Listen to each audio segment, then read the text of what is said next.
Bismillahirrahmanirrahim. Assalamualaikum warahmatullahi wabarakatuh.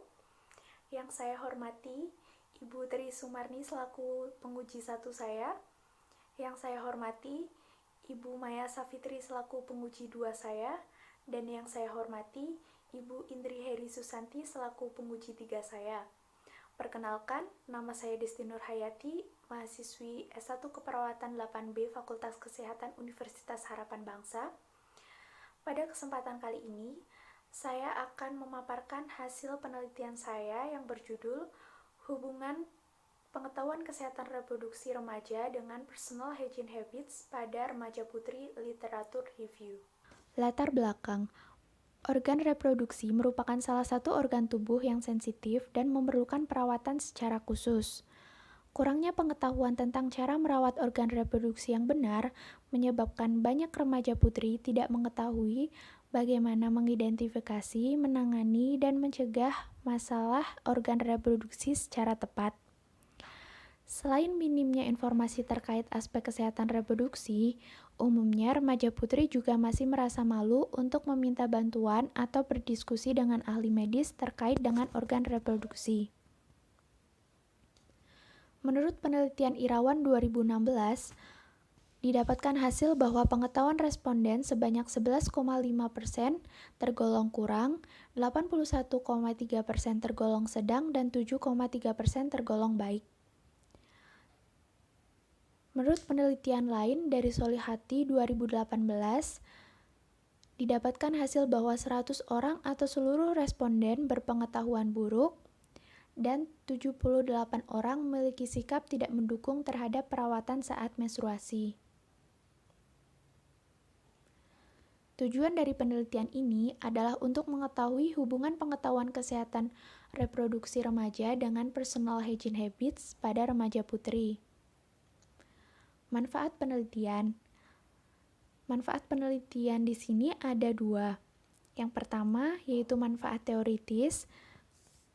Hasil penelitian ini diharapkan dapat memberikan manfaat pada perkembangan ilmu keperawatan, khususnya keperawatan maternitas, dalam peningkatan pengetahuan tentang kesehatan reproduksi dan personal hygiene remaja putri. Yang kedua yaitu manfaat praktis.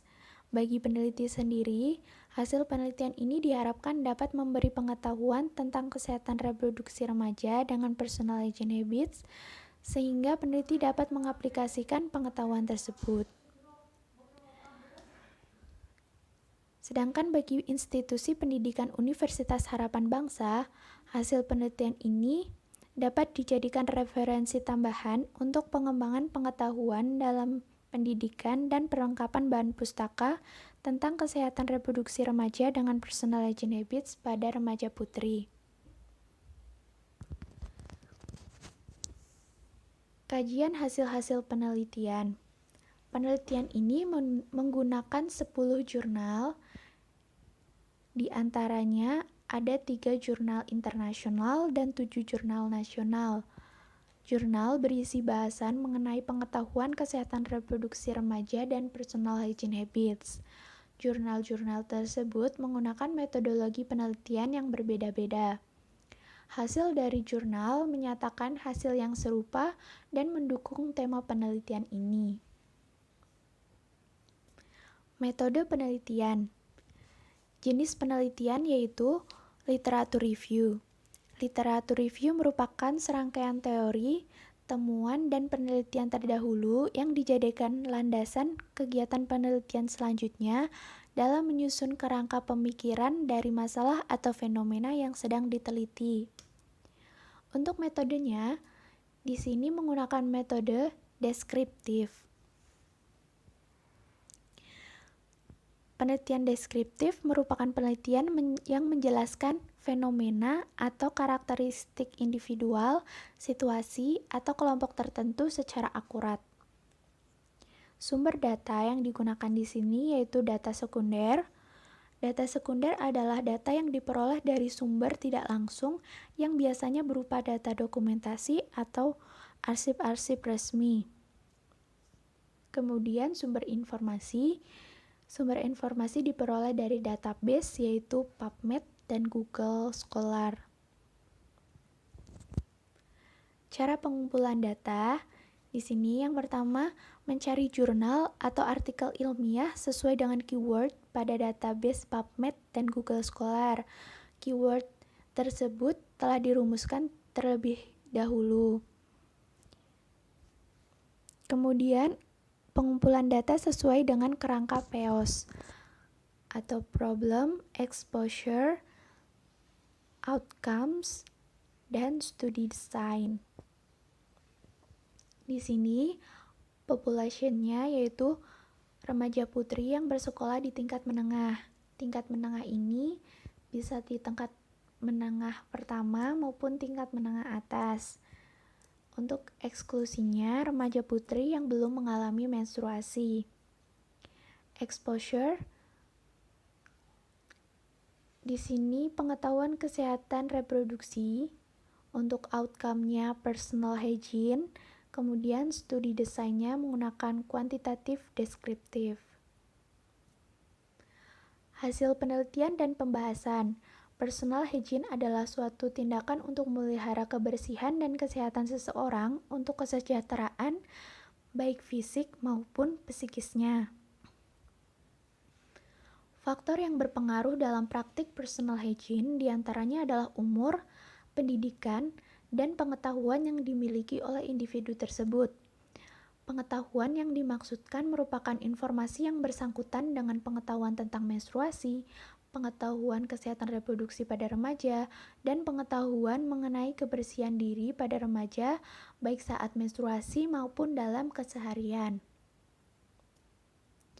Menurut Noto Atmojo 2011, banyak faktor yang berpengaruh terhadap pengetahuan.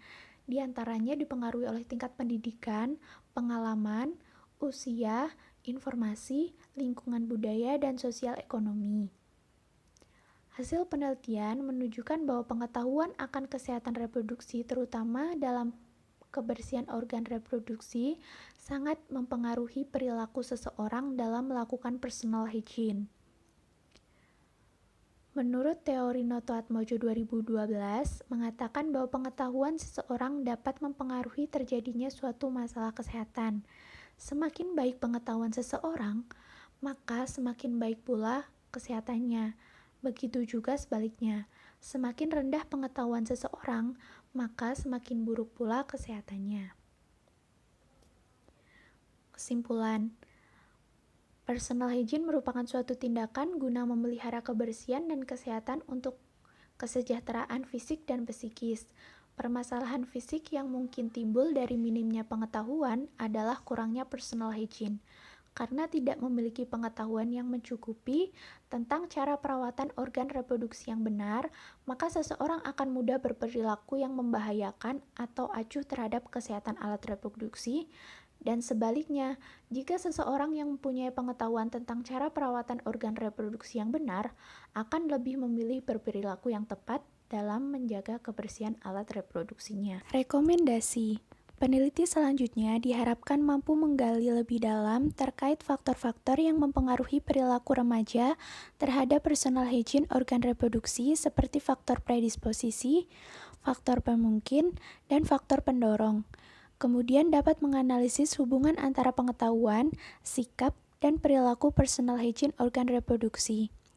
Diharapkan kepada tenaga kesehatan dan sekolah dapat bekerja sama melakukan penyuluhan tentang pentingnya kesehatan reproduksi remaja dan personal hygiene, sehingga dapat meningkatkan kesehatan reproduksi pada remaja putri.